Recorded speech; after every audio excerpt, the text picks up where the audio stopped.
My name is Monika Wieland Shields, and I'm the director of the Orca Behavior Institute on San Juan Island, Washington.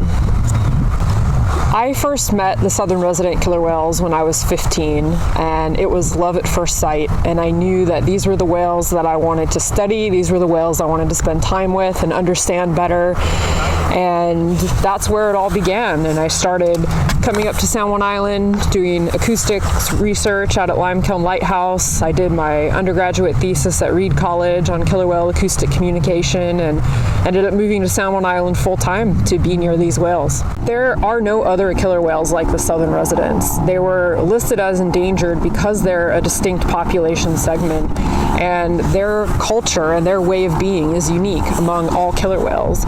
And after spending a lot of time with the Biggs killer whales in the region, it's even more apparent when the southern residents do come in for a visit that it's just completely different. Their energy is different, the way they behave is so different, and the way that we as humans react to them is so different.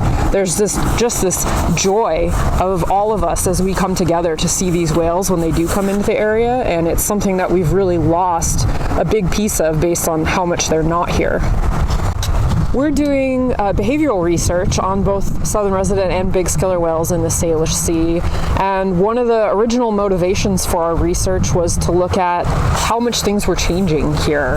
The southern residents were here a lot less than the days when I was first seeing them as a high schooler, and the Biggs killer whales were here so much more, and we really put some numbers to those changes to see just how much the southern resident presence has declined here in the Salish Sea.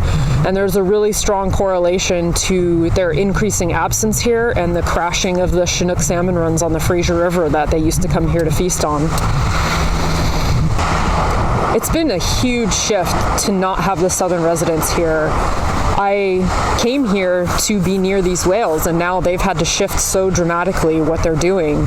And even though there are other killer whales in the region to study, it just hasn't felt the same. And there used to be, a near daily pass on the west side of the San Juan Islands by the southern residents from May through September. There were all 3 pods here. There were super pods. They were doing what we call the West Side Shuffle, where they'd all get together, hang out, forage, socialize, interbreed with one another. And now it's so quiet out there. And there's sort of, even though it's the bright summer days and it's a beautiful place to be, there's always this kind of dark cloud over the summers here now because there's no southern residents. I originally got into this field because I wanted to understand the southern residents better. But as I did that, and as their population has declined, and as they've spent less and less time in this area, I realized I can't just be a whale advocate, I have to be a salmon advocate too, because these whales depend so much on strong, healthy, wild Chinook salmon runs. And they're struggling because those salmon runs don't exist anymore.